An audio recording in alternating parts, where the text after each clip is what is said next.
wake you up, then I won't be able to make it that time. That's the another.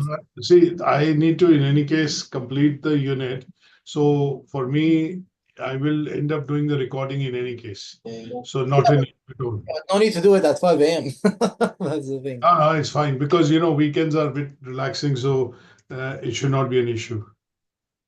So I get up in the morning in any case early. I started at 4 a.m. today, so that is not an issue. So, okay, let's make a start with regards to what we are going to discuss today, which is learning outcome, 4. So far, any questions on what we've discussed and, the sessions, the way they are going, you're okay with them? Yes, they are good. Yes, they are good. But Okay. I would prefer the sessions to be a bit more interactive. That's my suggestion. That's it. Sure. I think what I would suggest is ask plenty of questions where you feel you can do a bit more discussion, where you can chip in, add your experience, do that, jump into the discussions. I think keeping in mind, because we're doing online, what tends to happen is that there are only so many ways through which we can do interaction. One is PowerPoint, the other is maybe showcase a video to you, and the third is look at discussing some case studies or a burning topic, which is happening outside, and that could be a bit of discussion. But I'll keep that in mind, and we will try and make this more interactive. Yeah, and I'm just looking at my progress at Mm. the mobile phone. It shows that I kind of completed because I already read some of the documents of the other units, which is health and safety management principles and policy. I've Mhm. kind of it's going maybe 35, 36%. So I was a bit surprised, but Yeah, yeah. so I think the next unit, the reason I start off with the practice unit is because the first unit is more theoretical, the one that was initially planned in terms of the delivery. Now, when we do that unit after this, you will feel that we'll fly through that unit because you have a lot of information, which is normally that unit is more like what is health and safety, what is an audit, what is an inspection, how do you plan health and safety in the organization. Now that you know how do we review, how do we audit, and how do we plan, and what is the role of management, you'll probably be flying through that unit when we do those sessions. So Mm. it is a bit of a reversal that we do in terms of teaching that, because starting with a theoretical unit can be a bit mundane. So we want to keep it interactive and obviously keep some part of this going, because a lot of people like yourself who are doing this qualification have the basic knowledge already in terms of what is involved in occupational health and safety. And if you worked within that position, there are those things will look to you very basic in terms of how they are covered. So that's why maybe the bit in terms of the reversal. But nevertheless, I think let's look at getting on with today's discussion. So here again, it's a theoretical understanding or a learning outcome, which is understand the process of monitoring and auditing health and safety practices. So one of this word which I've mentioned, which is health and safety practices or health and safety. This is a word which is normally going to be used quite a number of times. And when I talk about health and safety, in practice, what we can do is we can implement the health and safety practice in a workplace. It can be, for example, my kids go to nursery. It can be implemented in the nursery because they go when I come to work, I drop them off at nursery. It could be something that you do it in a location which is like a factory or a manufacturing or a production facility. It could be an administrative office. So health and safety practices tends to be a phrase that is used quite often. Now, the context that we need to put into today's learning outcome is when we delete all the jargons, this is a repetitive word. So if I look at what has been highlighted is repetitive. Understand the bit also is English. Now, the main crux of this learning outcome is the process of monitoring and auditing. That is what we need to understand in this. Sometimes, I read the sentences again and again, and reading them, what I do is do away with the clutter. That means a lot of baggage around the sentence, but try and pick up the main key point which is required to be studied. So when we do talk about the process of monitoring and auditing, this is nothing but looking at the policies and procedures which are in place. And are they being followed? Are they being used? If there is an incident which happens, accident which happens, near misses which happen, are they being looked at by the staff, employees, contractors, guests, people working in or visiting a particular premises or a location? That's the crux that we want to understand. So what is auditing? What is monitoring? Now, is this continuous within the organization?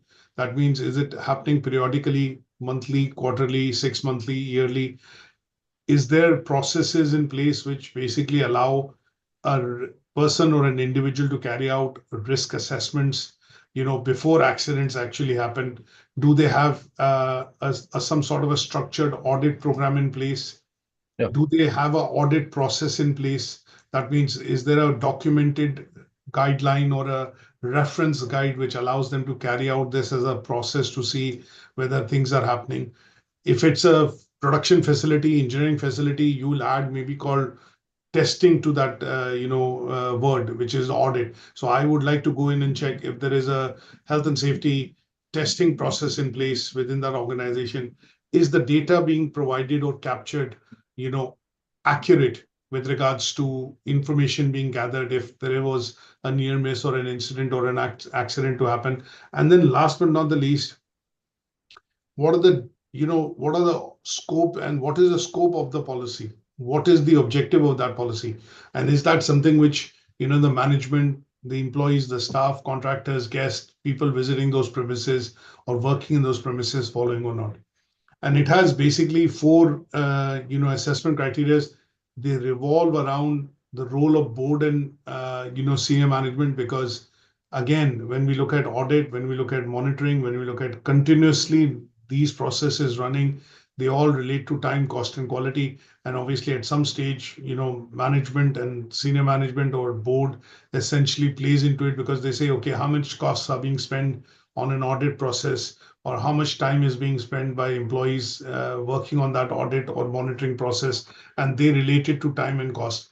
And to a certain extent, they will pick this up when they see that if, for example, if there are any changes in policies and regulations have happened, and have they been adapted and incorporated into the policy and the working of the organization. Then we look at a range of monitoring techniques. This is going to be important.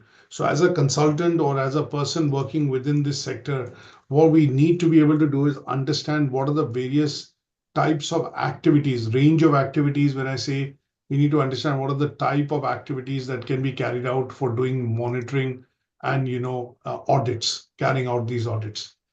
The third one we'll be looking at when you start to do these audits and processes. I'll show you a website that I found, which is a website which has pretty much a checklist for all types of audits that you want to do. Electrical testing, you think of anything that is required under the sun to be able to do some sort of a test, risk management template, construction quality inspection template, or a checklist, food safety and hygiene health list. You look at people when they work in warehouses. Amazon has big warehouses and warehousing facilities. If there is an employer which employs a lot of manpower and personnel in that, there could be a safety checklist for that. If a company is a haulage company, employs a lot of drivers and trucks, there could be a checklist for truck drivers and haulage company. So there are lots of these different type of checklists, which are essentially nothing but set of questions which need to be answered, and they help you uncover or get hold of information, whether this is following the compliance, this is following the legislation, this is meeting the guidelines or not. And last but not the least, you need to also look at what is the importance of having these audits and checklists. One is to have them, and the other is, are they of any use? Now, in most organizations, you normally have a health and safety checklist, but that checklist might be depending on 10 questions to 100 questions to 150 questions, depending on the size and scale of the organization and what all it covers within the organization.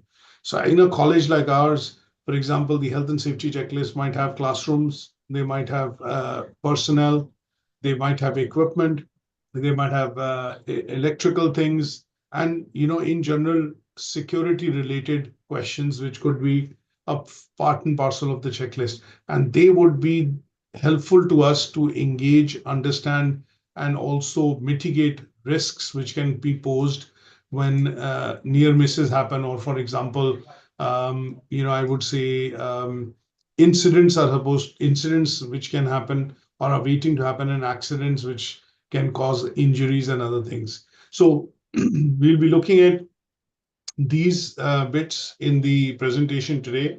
And one of the things that you would see in the discussion that we do is also to look at understanding if having these certifications in place, does it give us a bit more, let's say, credibility to the organization? Does it help in building reputation? Does having relevant certification help the organization, in its reputation, and obviously making the employees feel safe when they work in the premises? So all these things we will look at, in this part of the learning outcome, which is understanding the process of monitoring and auditing health and safety practices. Now, fair bit of bits that we need to look at. So monitoring techniques, we look at what are the monitoring techniques and what are the different forms of monitoring techniques that we need to know. Similarly, we look at types of audits. They could be internal and external. Internal means carried out by people within the organization, somebody who's a occupational health and safety trained personnel who carries out that. External could be when the organizations are open to inspections.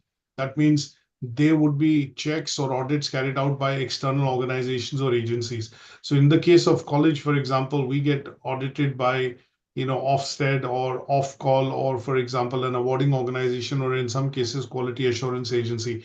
And they tend to be external audits. That means they come in for a day, 2 day, 3 day, and they carry out various checks on teaching and learning, delivery, assessment, quality, teaching, and pastoral support to students. Obviously, at the end of it, we get a certification, we get a clear report, and that report obviously adds to our reputation that we have passed this, and there is a grading system in place. That grading system essentially tells us that you're outstanding, you're good, you're average, or you're poor. And that grading system is some sort of a certification which teaching institutions get. Engineering organizations could be applying to get, matrix certification, ISO certification, and BFI certification. So there are lots of these different quality certifications which organizations can apply to, and they would be as a result of audits. And then obviously what we'll do is look at understanding what is the difference between when we say a benchmark and a standard. Do you know what is the difference between a benchmark and a standard? Benchmark is like you compare the organization you work with the other organizations working with the same field. So yeah, this is the benchmark. Standard is like, for example, you have like a code or standard, like it's set. It's like a constitution that you have to follow, that you cannot argue. Absolutely correct. So benchmark is when you are looking at doing a comparison between you and the other organization, between your standards and somebody else's standard. And this is where you would basically try and follow a standard which you think is going to help you measure the performance or the output of your organization. A standard itself, when I use the word standard itself will describe in some sort of journal terms, a study which has been carried out, or an organization or a chartered organization has done some research and surveys, and what they've then done is actually set a base minimum requirement which is to be followed by all organizations, and that is reflected as a standard. So one of the things that I would suggest or maybe mention is a standard is a process or a proposal or some sort of a draft document which has been put into practice after it has been approved by, say, some sort of an authority or a government body. So a standard is something which is an established mark or some sort of an established, I would say, process which everyone needs to follow. So standards would be related to legislation and compliance, and benchmarks would be you trying to aim to better your performance or compare your performance in a certain field with other organizations or other markers. And that is what we will be looking at discussing when we look at discussion between what are benchmarks and what are standards. So when I say ISO 27001 or ISO 45001, They are standards because they have been established as code, and that code essentially people need to follow to be able to say that they are compliant with this particular standard. So there are standards which are there in quality, there are standards which are there in health and safety, there are standards pretty much available in every nook and sector of most industries, and these have been established over the years. Benchmarks are that as an organization, I want to follow that standard. So as a college, we want to follow off-call guidelines. The guidelines which off-call provides are basically standards. So when we do teaching observations in our organization, they need to follow a standard, and those standards are defined by off-call. And that is where they would be useful for us, because what we'll do is we'll observe the teacher, basis those standards, compare them, and then set benchmarks for improvement or set performance grades or parameters essentially for improving the performance in terms of teaching and delivery. So similarly, there will be standards which will be there in health and safety. So when a startup business starts, you have a health and safety policy. It might just be on paper, but over a point in time, what you would do is start following benchmarks to see how this policy can be put into action and what are the areas that in which this policy could be augmented in order to cover all the business areas of the business. Now, one of the few things that I want to look at before we go into the assessment criteria is to understand what is the process of, monitoring and auditing health and safety. This is an important part because when we do talk about, the process of monitoring and auditing with regards to health and safety is we are essentially looking at various practices that could help us in checking whether these steps and activities are present in an organization or not. So the process of monitoring tends to be checking things to ensure that they are meeting the compliance and legislation or regulation in a particular sector. And audits would be activities or checklists that we would use to carry out that monitoring. And what are the steps that we normally take in terms of carrying out auditing and monitoring and auditing? M&A to a certain extent, not mergers and acquisition, but monitoring and auditing would be that we use these policies and procedures which are set and available to employees within an organization to be able to plan the audit. That means we need to determine key issues and risks which could be facing the organization or people working within the organization. Then we also look at, obviously, these audits and monitoring only happen if you have equipment, resources, other things within the place. And obviously, the requirement to carry out a monitoring process would be to involve some of your other colleagues so that they have a buy-in into that process and they are able to, provide valuable insights into what are the problems that they face or issues that they face. In the context of health and safety, I would say problems and issues will be hazards or risks, because we need to use the right terminology. Then obviously we conduct the audit. Conducting the audit would mean visiting the site, maybe looking at assessing the risks of a certain process or an activity. Like if there were people in the factory who are involved in the timber factory and they look at, cutting timber and they're using automatic chainsaws and things like that, then what we will need to do is visit the site and assess the site in terms of the risks and see if the workers have proper clothing, protective gear, and obviously proper training has been given to them to ensure that they're able to operate the machines and the equipment carefully. And that would be documented as observations because that is where you will be looking at visiting premises and conducting the audit. And then you identify risks. I don't know in terms of when you look at risk ranking issues, risk ranking matrix. Have you heard about the risk ranking matrix? Yes, of course. Yeah, it could be like 3x3 or 5x5. 5x5, that's correct. So when we look at a risk ranking matrix example, just as an image that I brought across, so this is something which is a key evaluation tool that every person working within this sector has. So when we do audits, when we do inspections, when we do monitoring, the key idea there is to understand how do we do, ranking of these risks. Are these risks which are likely to happen? Are these risks which are unlikely to happen or rare? Are they 1 in a million, 1 in 1,000? And depending on that, you prioritize these risks and then rank them to work on some sort of a corrective action plan. So as long as this understanding is clear, what all does the audit include and how do we look at ranking these risks? The whole idea of carrying out an audit is to uncover some of the risks and look at their ranking. And as long as you're clear on this, then this gives you a clear idea that you are aware of the process of monitoring and auditing of health and safety standards. And with these standard process, you can go and do a safety sampling. You can go and do a work hazard sampling, workplace hazard sampling, or spotting. Is there a hazard happening at the workplace? And you can also do active monitoring remotely through the use of IT equipment, CCTV, or remote management software, which are now also available to be able to help you manage health and safety standards in an organization. And all this would help you in monitoring health and safety within the organization. Okay, but I still didn't like. Would you please maybe explain the difference between audit and inspection, or you'll get there? No.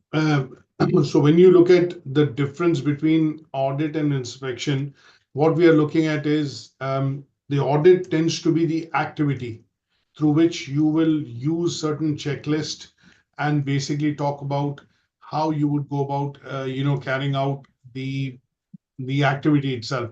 So audits focus on, if I put it this way, audits are primarily focused on what is happening within the organization, and they would take into account what is in existence, things like policies, procedures, risk assessment matrices and things like that.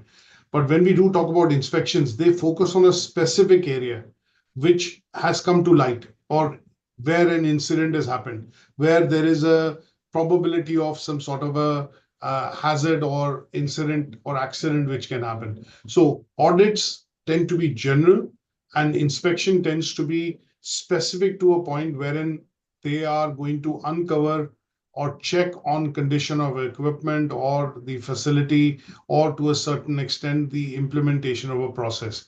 So audit from a point of view would be a process, and inspection would be more or less a review. It'll uncover the problem and then it'll put a review in place to say that this is the corrective action plan that needs to be taken in order to avoid this thing in the future. Okay. So also, can we relate audit and inspection with product or service, or no?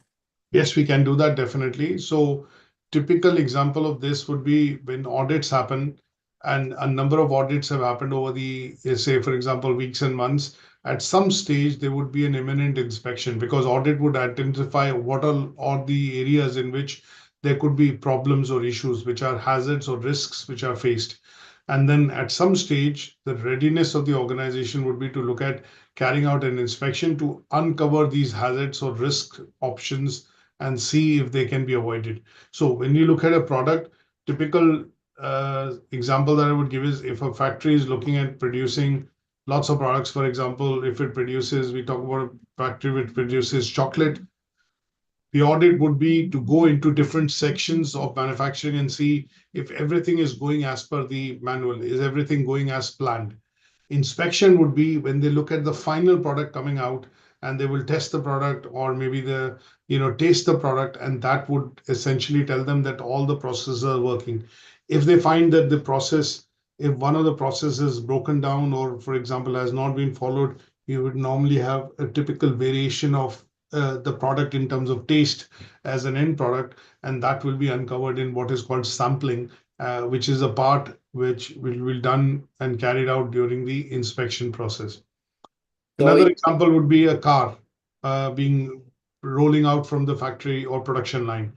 So there are lots of things being installed: tires, seats, upholstery.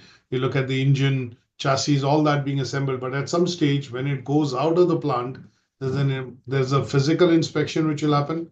There is a visual inspection which will happen, and then ultimate inspection would be to test drive, to see if start the vehicle, test drive it, and see whether that is conforming to the standards that they have followed to create or manufacture that vehicle.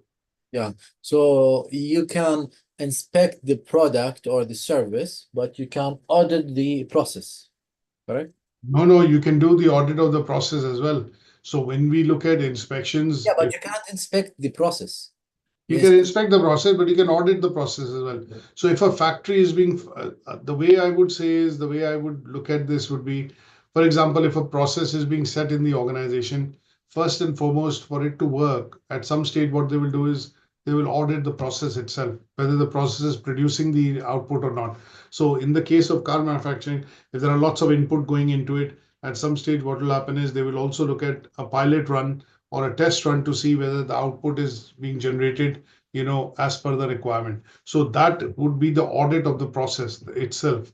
And then once it is set in stone, it is working, there would then be inspections done once in a month or once in a shift. If there are 3 shifts operating, maybe one, shift is inspected to see if that brings out the output of the product in the way and in the fashion it is supposed to, and that would be an inspection.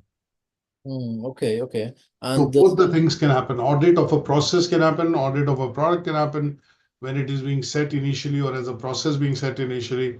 And at a later stage, once it's become a norm and it has become something which is functioning, inspections would follow through.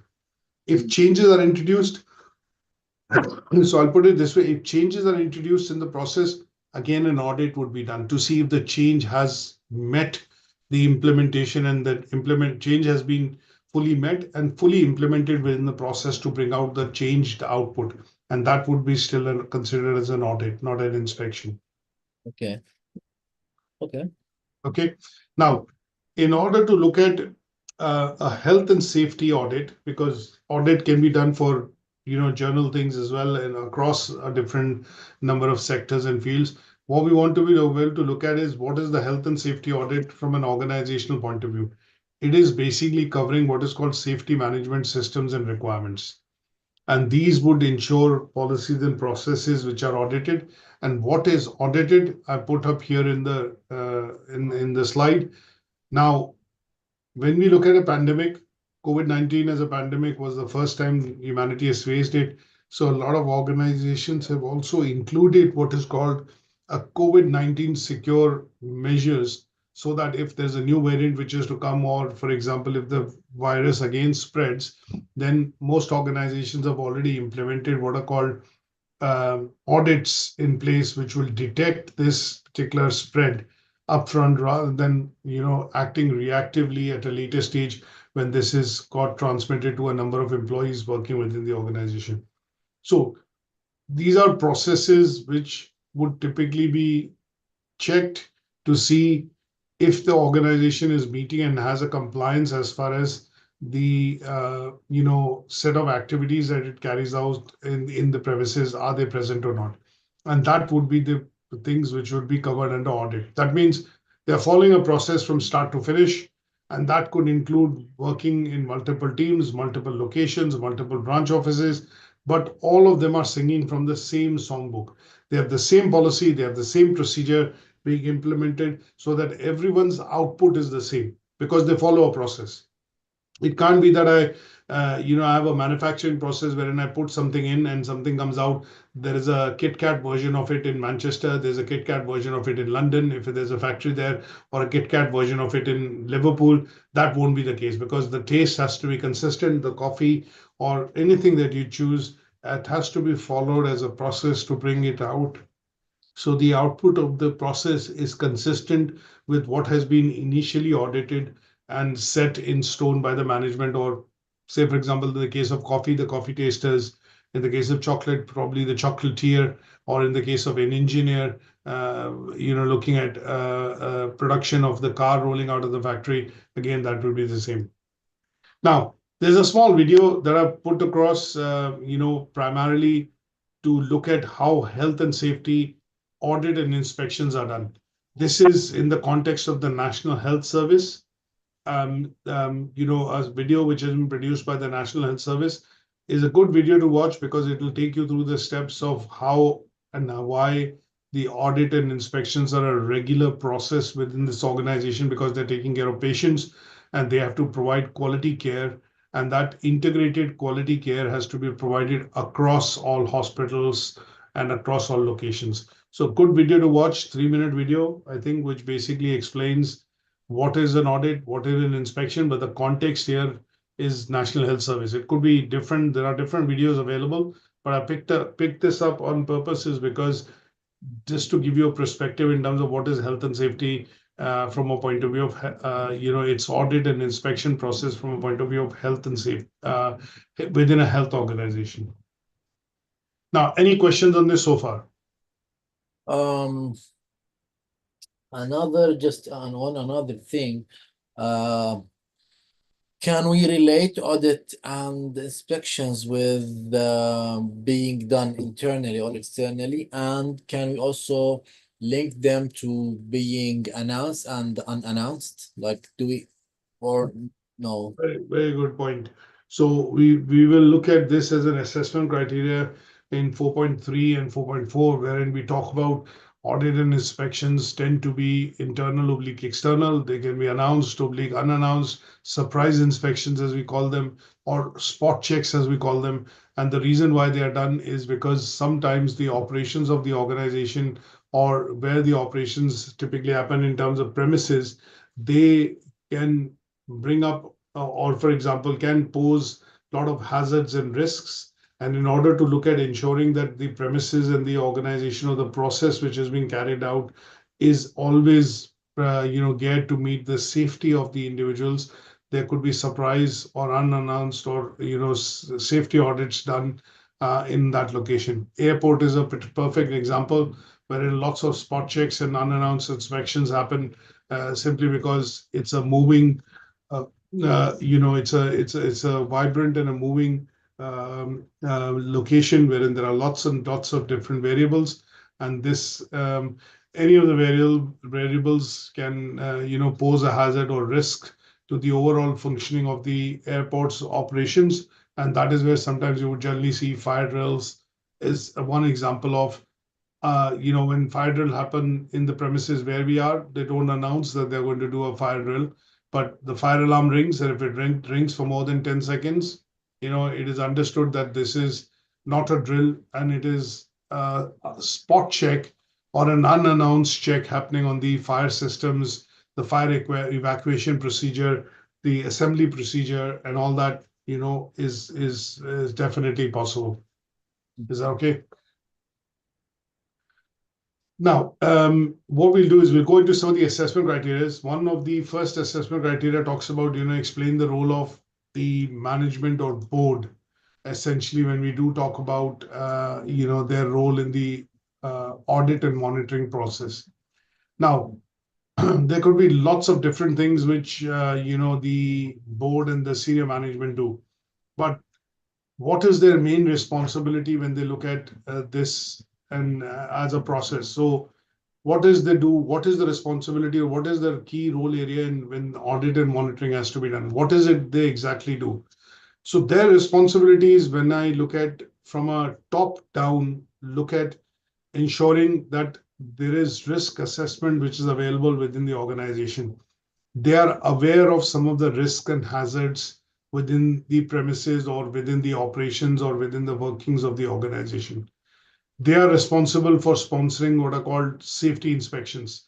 They will basically participate and conduct, the management sometimes conducts what is called frequent safety inspections and checks, and these are done specifically for areas which are known to be areas which can pose risk and hazards.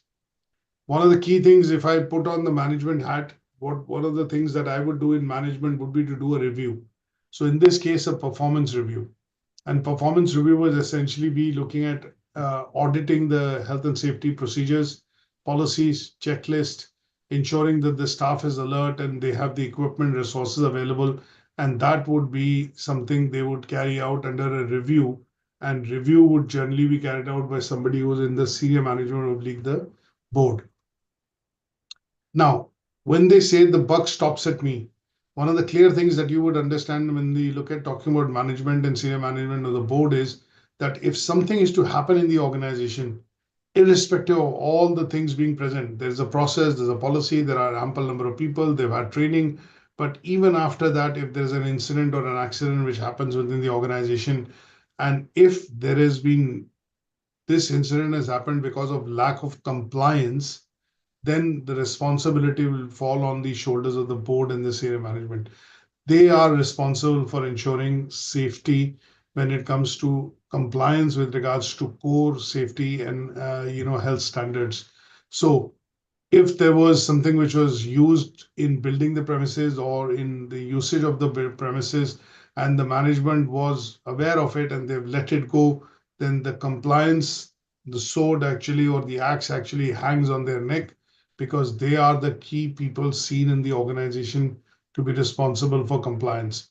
And obviously, with compliance comes governance. So if you're following the rules and regulations, what you're also doing is you're going to establish those rules and regulations in governing the organization. That means in day-to-day running operations of the organizations, they would put or enable systems in place which would allow the management or relevant people within this department to actually function on a daily basis, on a regular basis, and that would be involved, as a part and parcel of the governance.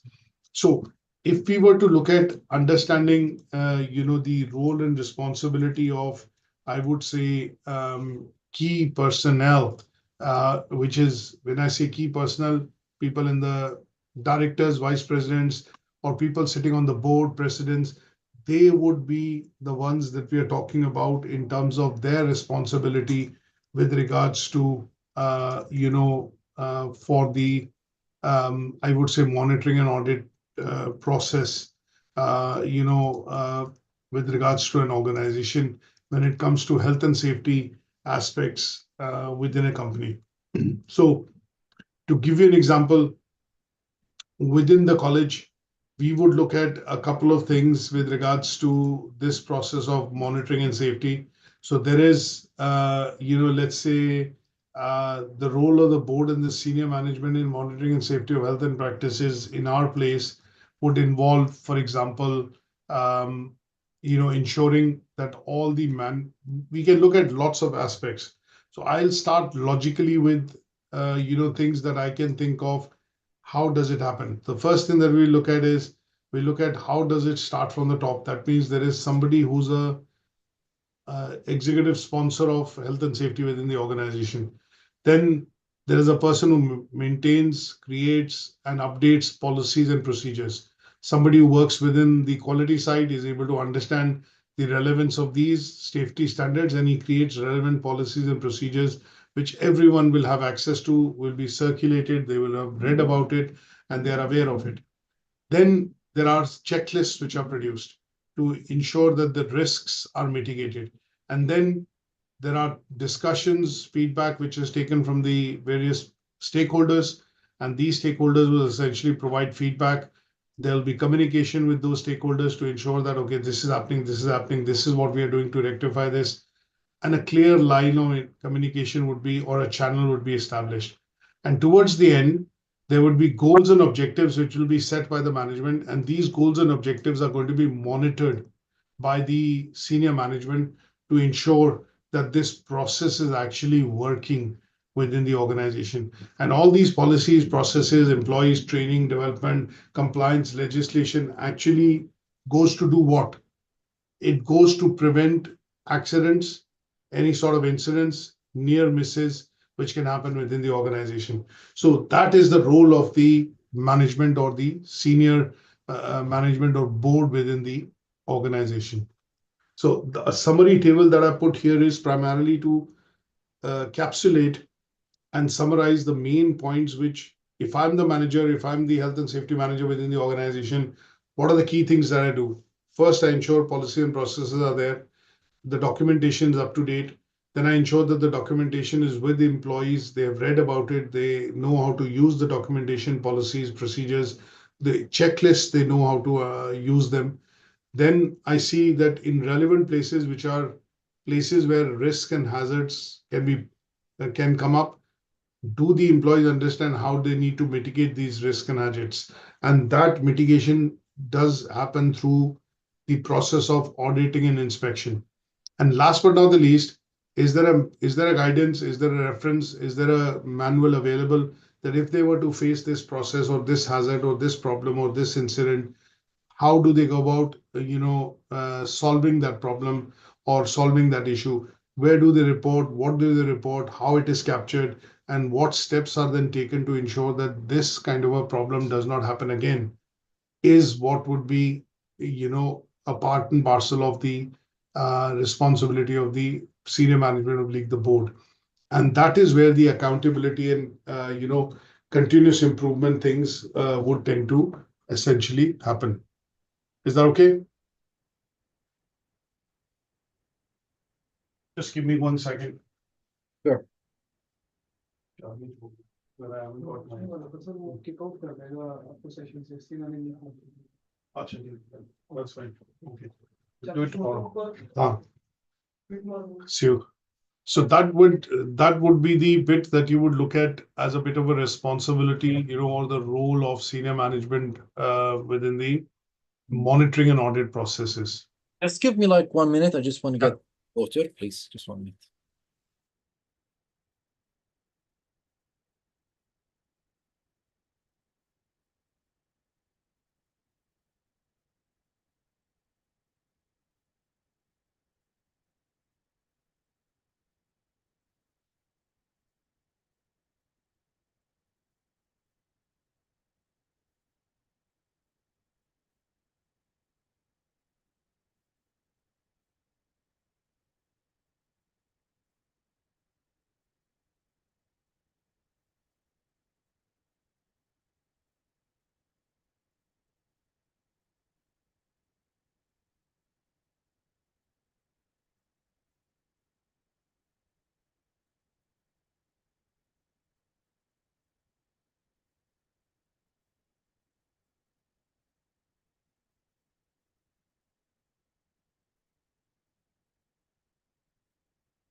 Yeah. No problem. Welcome back, Ali. So we'll go across to the second criteria, which talks about a range of, monitoring techniques. What we want to be able to do is, cover a range of monitoring techniques. So one is we understand, what is monitoring from the initial definition that we covered. But what we want to do is now understand, range of monitoring techniques. And these range of monitoring techniques would essentially be used for maintaining the health and safety standards within the organization. So this brings in to us, the bit related to, the audit inspections, sampling, surveys, some of these techniques that we have used, even for example, when I was a student and we were asked to do research, one of the things that we used to do when we were looking at carrying out research was we were looking at various techniques for collecting data. So when we do talk about various techniques, basically here we will talk about in the context of techniques that will be used primarily for the purposes of maintaining and ensuring that health and safety standards are keeping to expectation. So when we do talk about a range of monitoring and let's say monitoring techniques, not audit, we are talking about monitoring only. Can you think of some of the areas wherein these techniques or what could be the various activities? Let's use the word activities that you would carry out. And if I may say, for example, in the case of obviously health and safety, but when we do talk about performance of employees, or, for example, we talk about, so it could be, some of these could be specific to departments. If it's finance, if it's, for example, human resources, if it's health and safety administration, there could be some different some techniques which could differ from department to department, but generally speaking, there would be a lot of them which will primarily come across as techniques which are used to monitor either the performance, efficiency, output, of the equipment or of the organization. Can you think of a few techniques? Can you think of something which we talk about as activities that we think of for monitoring? Um, mm, can't think of anything. No. All right, okay. Let me jog your brain. So, for example, when we'll zero in on health and safety in a minute, but let's look at some of the techniques that we use generally. So, if you have kids, you look at monitoring your kids, what are the things that you normally use? I can relate to, as an example, if you have a small baby or a young baby and you want to look at monitoring how the baby sleeps during the night, you install what is called a monitoring monitor equipment or a baby monitor that could have a camera, but maybe just in that some cases it has just the sound. And if the baby cries, it's in the other room. It uses an equipment which basically transmits back to you to say that you're picking up on the baby sleeping or not sleeping. So this is a very simple, very rudimentary example of monitoring. Now, if I was to look at monitoring, what are the various monitoring techniques that I would use when I come to health and safety in particular? These are the kind of techniques that I would essentially use. So one of them would be things like inspections. So inspections would be one of the techniques that I would use primarily for the purposes of, carrying out monitoring of either a premises, location, whatever it is. Then there are things like, within inspections could uncover risks and hazards. And what I would do then is once we know that these are risks, these are hazards, at some stage we will do risk assessment to see whether these risks can be fatal, can be harmful, can lead to injuries. And that is where you will follow the risk assessment matrix of 3x3 or 5x5. Now, we will also look at going back into recording or recorded documentation, things like incident logbook, which is there in most organizations or in most places wherein if an incident has happened, if a slip trip fall has happened, if some sort of a minor injury has happened or a mishap has happened, then there would be an incident logbook, and that will help us uncover or monitor that these are the kind of incidents which keep happening in this location. So we need to look at being cautious so that they do not happen in future, and there would be changes done in the policy or the workings of it to ensure that they do not happen. A simple example that I'll give you is you have automatic opening and closing doors in most premises when you go in. Now, sometimes these doors can become jammed, or if they do not sense or depending on the settings, if they have not been maintained properly, they can not detect person coming in and they can jam and obviously close. And that could be one of the uh, you know issues or minor injuries which it causes from time to time in a premises. Now, risk assessments which will be done would look at uncovering it. An incident logbook would record how many such incidents have happened. Now, if they're happening frequently, then there would be safety audits which would be done. That would mean that if this equipment has been serviced, has been changed, has been maintained, there would be regular safety checks which will be done to see if the doors are functioning normally. One person walking, two-person walking, one, two, three behind each other walking. And is the door actually working properly or not? Is it closing properly, shutting properly, opening properly, the frequency, the timing? All those would be carried out using a audit, and there will be some sort of a checklist which the company would come in and implement and check whether these are working or not. And then they will put a sticker on it which will say compliant or audited on such and such date, and the next audit or service is due on such date. If I look at appraisals, it could be employee feedback. In the case of teaching, I put in observation of work practices. It could be observation of work practice for a quality insurer or for somebody who's working in a factory or in a factory line, production line, engineering company. And that observation of practice would be done to primarily ensure that the employees, when they're operating equipment, you would generally see 1+1 operator being there. So sometimes when weights are being lifted using complex equipment, you generally see two people being present, one operating the equipment, one observing, so that the observing person is ensuring that safety protocols, standards, and things which are related to not not letting any incident happen are being followed while the equipment is being operated. Then there could be, I would say environmental monitoring is when you look at equipment that is installed in the premises or in a location and that continuously monitors certain aspects of it. So, for example, weather equipment, noise equipment, air quality, temperature, which are installed in locations. So, if I look at a data warehouse or a data warehouse where lots of computers are installed, generally you would see there are temperature monitoring and noise monitoring equipment installed. In factories, you would see these equipment being installed because they can affect the hearing levels of people working within those locations. Temperature can affect the normal ambient working of a human within that environment, and that is where environmental monitoring would also happen. Then you have health surveillance. Easy to say, but there could be pharmaceutical factories or, situations wherein people are or staff are working with hazardous chemicals or substances. And in such cases, health surveillance needs to be installed or have in place. And similarly, you'll have, review of documentation and obviously KPI tracking to ensure that there are no injuries or no serious incidents which typically happen. Now, these all constitute what are called monitoring techniques.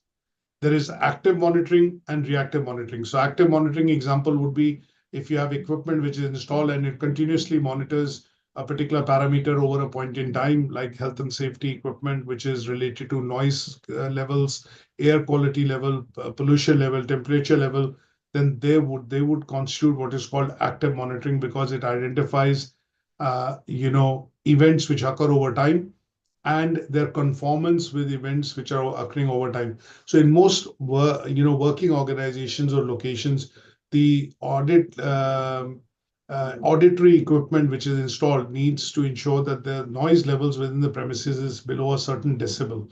And that would be an example of active monitoring.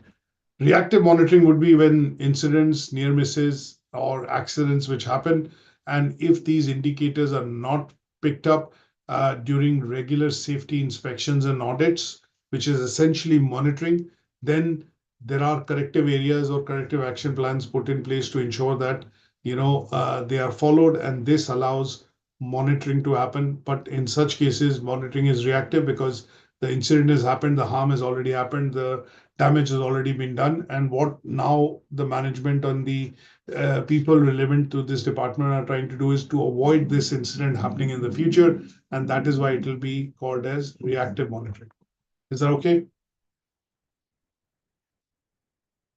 Any questions on this? Any questions? Okay. We'll go across to the next assessment criteria, which talks about, accessing the resources, which are required to primarily look at carrying out health and safety audits. So when we do talk about, the resources required, here we are looking at talking about resources which are going to be related to helping us implement these health and safety standards within the organization. And these standards would essentially be required to keep up to track with certain compliances and benchmarks within the organization. And this tends to be the resources and skills required to carry out, health and safety audits that we are going to practically discuss. So here I could discuss things related to the audit part of it and what are the things which are required for carrying out these audits. So you're looking at talking about various types of resources. So these could be physical resources, technological resources. It could be, financial resources. It could be human resources, technical skills which are required to ensure that, that you understand these policies, you are compliant with these policies, and you're able to actually implement some of these within the organization to a standard which then allows, accidents, incidents to not happen. And that is what we are going to be looking at when we talk about, different types of resources. So we start with human resources. Human resources would be people who work within this area, occupational health and safety. They would have relevant training, certification, academic qualifications in place. They would have had, experience of working within this organization, and they are consistently carrying out audit and monitoring activities so that they know that these are done in order to ensure compliance, from a point of view of law and legislation in that particular sector. There would be people who are auditors. There could be people who are health and safety officers. There could be somebody who is a chief health and safety officer. And that would be, the team that is formed within the organization who carry out these health and safety audits. Then in terms of technical skills, it could be both skills that you've acquired with experience, hard and soft skills. Hard skills would be skills which are basically skills that you've acquired over the years with experience. And soft skills would be skills you have acquired because of experience. Hard skills are academic skills, qualifications, certifications that you have, done within this area so that you are considered an expert and you're able to, carry out health and safety audits within the organization. Nowadays, business intelligence or power of BI is also used. Softwares are used to carry out, consistently churn the data and see what could be the audits which have been carried out in the last couple of years. And with those years of audits and reports available, what does it throw up in terms of chances or probability of risk and hazards happening in a location? So data analysis is also an important skill now with regards to looking at reading reports, interpreting reports, and audit reports to say that these could be the probability or chances of this kind of a hazard or risk being posed if things are not done in a particular fashion. And then we have physical resources. That means you need tools and equipment to carry out audit and monitoring visits.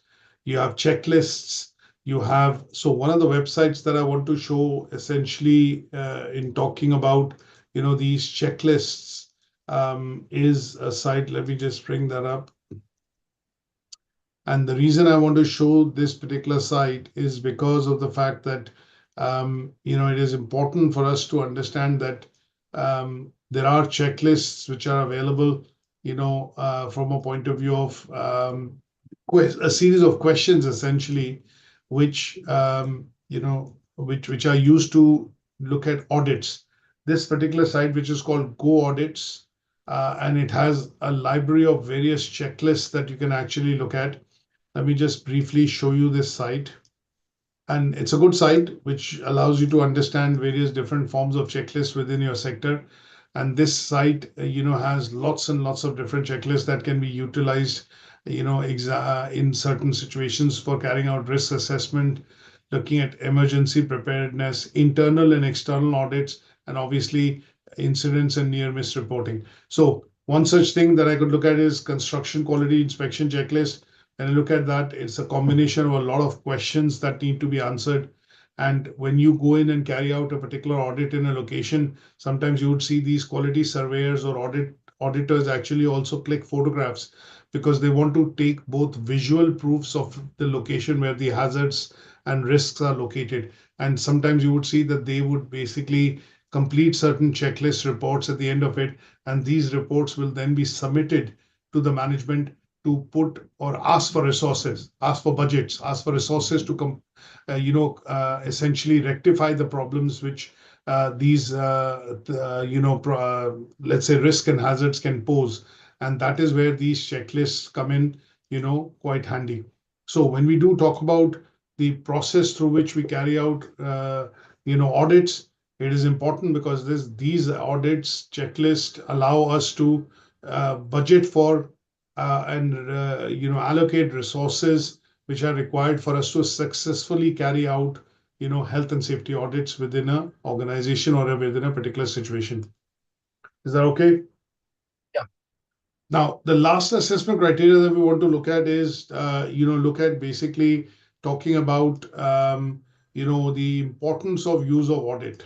So if I have to look at what is the importance of audits that we've discussed it. I think you've asked me a few questions. What is the difference between audit and inspection? Can they be internal and external? Can they be announced and unannounced or surprise? So those are bits that we need to look at in terms of covering in this particular, assessment criteria. So one of the things is what is the importance of an audit? Why do we need to carry out an audit? Can you think of any reasons which come to your mind? Why do we need to carry out audits? Sometimes it's a legal requirement. Correct. Very good. Sometimes it's uh like areas for improvement. Yes. Sometimes it's like third party audit because you want to, for example, to work with certain vendor or certain party that requires you to have this audit, for example. Maybe yeah, I think this is what I can think of. Correct. So some of the points that you have raised are absolutely correct. So sometimes the reason why your audits are important is because you would need to, first and foremost, is look at compliance. In any organization, you need to look at complying with standards. And these standards are important because they can, if they are not followed, if compromises are done or if corners are cut, and if these standards are not followed, then it can lead to incidents, accidents, which can be fatal, can cause injuries. The second is to improve. Sometimes you would see this process is continuous, as you rightly said.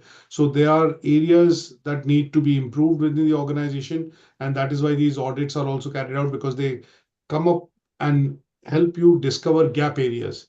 And these gap areas are then put into what is called a CAP or a corrective action plan, and they are slowly and gradually, as processes implemented, to do away with those hazards or risks on a risk matrix. If they are essentially likely to happen, then you would mitigate that to, if they are very likely to happen, you want to mitigate it to likely to happen, not likely to happen, rare to happen. And that is what you would need to do it with the process of what you call continuous monitoring plans.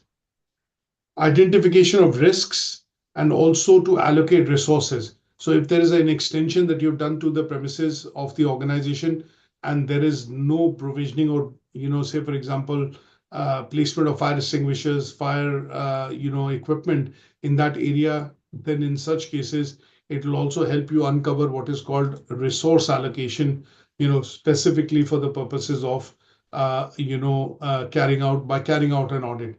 And these audits would essentially will also be useful because when we do carry out these audits, what they also help us uncover is that for the purposes of management, if you have to highlight something as an important point, what you would then need to do is carry out an audit and then provide a report of that audit to the key stakeholders within the organization to say, okay, as you can see, this is a near miss or this is an incident waiting to happen.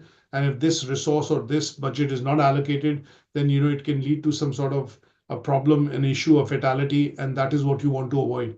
So in such cases, it allows the management to also allocate for resources.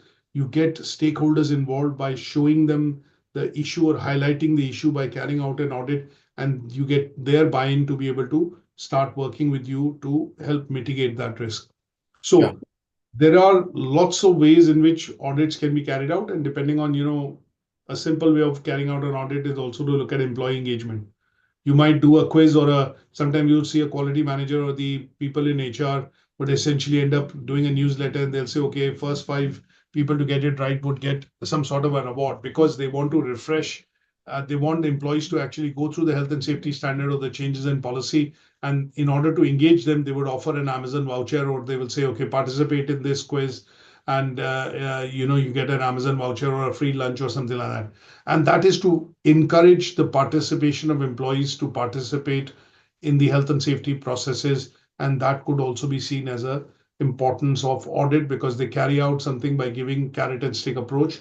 And that could be way to get the people talking and going about, uh, uh, you know, talking about health and safety processes within the organization. So that brings us to the end. In the end, what I would also want to do is I want to show you a couple of things which I've added. So one is that checklist website, which I've placed here. There is a checklist in specific, which is a PDF checklist, which I want to show you, and that is up on Moodle. This particular checklist that you would see is primarily quite a detailed checklist, which gives you a good idea in terms of how you plan the audit and the process of monitoring within an organization. So let me show this to you. Give me 1 second. And these have already been uploaded to Moodle. So the reason of doing this is that they are going to give you live working examples of, I would say, the learning outcome that we have covered today as far as this is concerned. So the first one is this checklist, which is a GMB union checklist, which is primarily a union for employees within the UK. There are a couple of thousands, hundreds of thousand members, and they have this particular checklist, which is normally used to carry out audit and monitoring as a process. And as you can see, it covers a lot of areas: lighting, noise, temperature, ventilation, housekeeping, traffic rules, emergency exits, electrical safety, blah, blah, blah. Then there is also a good report which talks about waste statistics in Britain. Now, this is the latest copy of the report which I've uploaded on Moodle. This talks about, giving you a summary of if health and safety audits are not done, monitoring is not done regularly within organizations, how many ill health incidents, fatal injuries, non-fatal injuries typically happen at the workplace. And these are reported ones. Legally, it is a requirement at our end to be able to report any incidents. And this is a good report which basically tables out and gives you visually some of the statistics of, organizations carrying out audits and monitoring, but still there are injuries, fatalities, and other things which typically happen within the organization. So these two reports is what I put here under the learning outcome 4, waste recycling and HR, checklist for you to be able to, additionally read along with this presentation. Is that okay? So, and then if you are further interested in reading, there is an article on what is the role of leadership in maintaining health and safety standards and audit and monitoring process within the organization. This is a reading that you would need to do, a couple of pages, but typically talks about the things that we've discussed, and that is also a link that I put into the presentation, which would allow you to do some additional reading, and that is the bit here. Okay. Is that okay? So I can find it in the in the PDF, in the plenary slide, yes. Okay. So the schedule will go out tomorrow morning, as we've discussed, for Thursday, Saturday, and Sunday. And what we will do is stick to those times that we've discussed. If you're able to join, great. If not, then I'll be ending up recording, and I'll send you the copy of the recordings. One, you'll be able to access them through Moodle, and the other bit is I'll also post them on WhatsApp for you once they've uploaded on videos. Okay. YouTube, I mean. Okay, for how long they will be posted on YouTube? They are available on YouTube forever, to be honest. We don't take them off. Reason being, it's a free repository, and it allows us to put them across for the purposes of, access by students from time to time. Okay. Is that okay? Yeah, sure. Yeah, no worries. But just have like a concern actually. Yeah, go ahead. Till like today, I don't really feel that I'm like learning much, honestly. Don't mean to like disappoint you, but it's just I don't feel like there is much of new things to learn, to be honest. Sure. So there are units that I would suggest that you would need to look at from a point of view of, let's put it this way. So there are units or knowledge that you already have, right? Because you're working within this field. And then what you need to also look at is go through some of the units to see the areas that you would feel that you have maybe you need to increase your knowledge. And those would be the areas that we would need to cover if you start reading into the slides. And then what we will do is when we have our discussion, we start having discussions on live examples, right? Which could be issues or areas that are coming up in this part of the world, and they might be useful for you because you might sometimes you look at things happening in the Western world, and obviously some of these are implemented, in other locations and other situations or organizations, and they would give you some sort of additional knowledge, required in this particular area. So content-wise, I don't think I can do anything in terms of the content, but there are lots of live examples that we can end up discussing and taking, and they might be useful for you to look at increasing your practical knowledge. If theoretical knowledge you feel you already have, then it might be to look at gaining a foothold on the practical knowledge Yeah, by maybe. picking up examples. Yeah, maybe. I don't know about the rest of the units, but as of like the ones I've been reading, not the case studies. Case studies, yes, they are nice and very helpful. Yeah, it's nice to be like exposed to different industries. Yes, of course. But the theoretical knowledge that you mentioned, the one that are in slides, the policy, the top management, the empowerment, the consultation, participation of non-managerial employee. I've been, I'm familiar with that. Sure. No, That's that could be the case because some of these initial units, 102, not 102, in fact, three of the units, are purely theoretical. So health and safety management, policy and principle, practice, these are theoretical units. Risk and incident management, to a certain extent, I would say is practical because here the idea would be to implement something and find out what are the risk and incident procedures or policies that you have within your organization. So you'll be looking at practically reading through it, and obviously then bringing the practical output into the assignment. Other bits like health and safety, law, regulation, influence, you'll probably learn a lot about UK because you are in a location wherein probably some of the world standards on OSHA and others are set by more or less the BFI and HSC globally. So you'll probably be learning a lot in terms of understanding the laws, regulation, and compliance related matters. I think maintaining a safe working environment, again, there will be a lot of case studies that you will probably learn from because there are lots of different sectors in which this is implemented. But some part of the units, I'll be honest, they are going to be theoretical and they are going to act as a refresher to what you have knowledge on already. They might not entirely replace the knowledge. So, for example, if I put it this way, and I think you understand. So, if I'm a teacher and I've been teaching for 15 years, some part of the content within the subjects have not changed over the years. Some basic bits remain the same, and they are a part and parcel of the core of the qualification.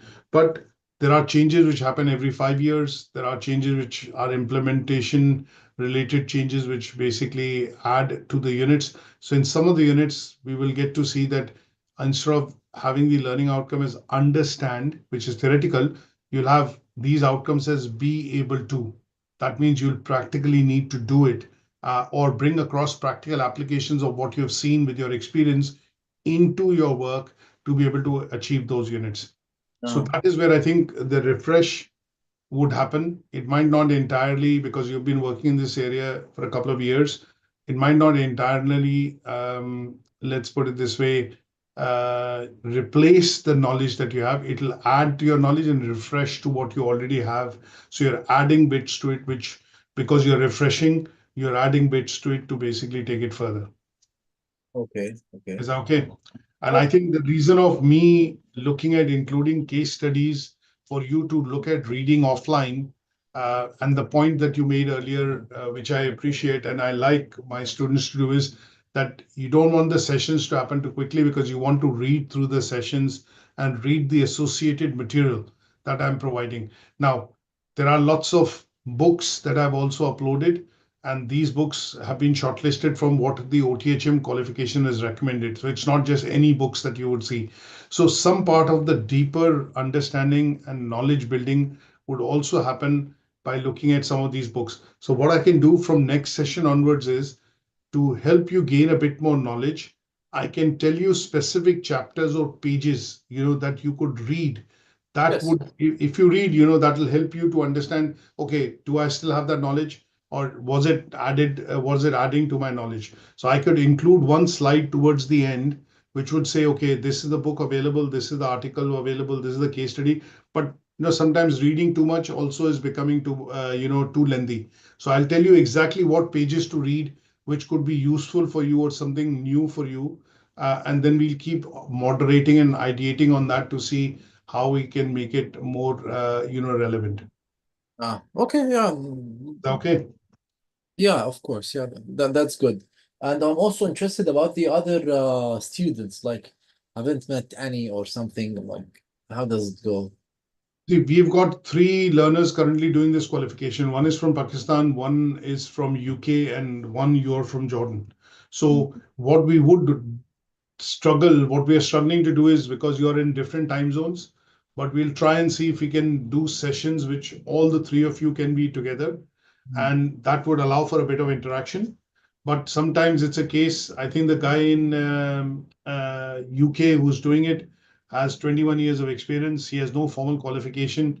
And why he's decided to do this diploma is because he's stepping into the general manager role and he needs to have that qualification.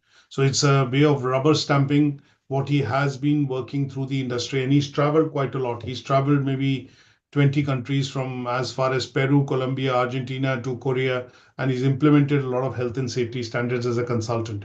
Yeah. And the guy in Pakistan is actually, his nationality is Pakistani, but he's based in Qatar.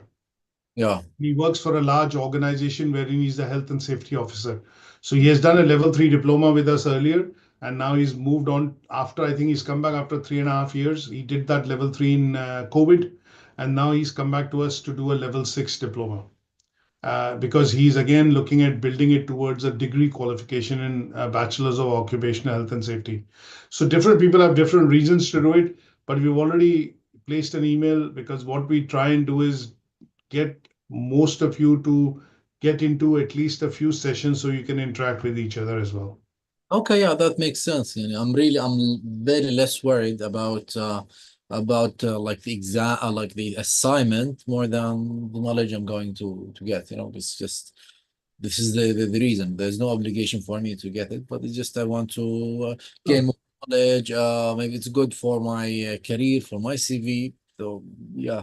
Definitely. I think that is where a bit of additional reading, some case studies, and obviously discussing live examples. When I say live examples, there's always something happening in terms of health and safety across the world.